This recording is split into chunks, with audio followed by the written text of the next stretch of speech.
Assalomu alaykum qarindoshlar, qanday holinglar, yaxshimi? Men bugun sizlarga mana bu chaynakimni tabiiy usulda paketlamoqchi. Oldi bilan men buning ichiga mana ko'rdinglardek kabartma tuzi.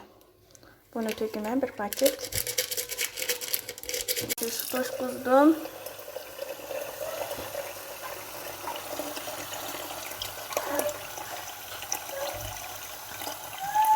Bu kadar yeterli. Bunu kaynaşıp koyayım.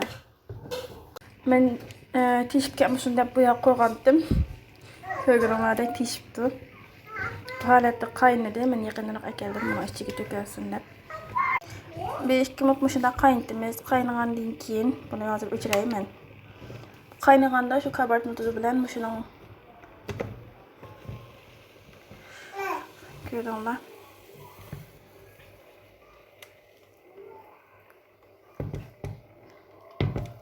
Sonra rengini mi?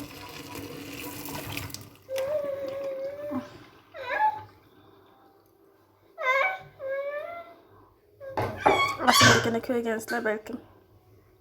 Bu ya ma etrafını qo'lyapni yo'llik uchun bo'lmadi. Buni qo'l orqali yuvasanglar bo'ldi.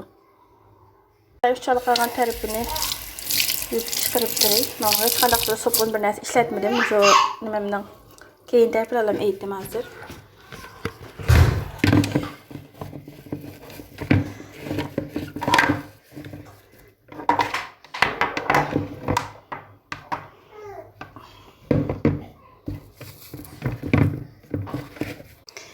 Men hazır bu şunun bilan qildim. Mana aslında ko'rgansiz seriq suv hosil bo'ldi. Chunki karbonat shuni ko'rsatsam bo'ldi. Buni bilan chayqaverdim. Ko'rdinglar? Qog'oylarni tozalasak bo'ldi. Sopun hech qanday bir narsa ketmaydi.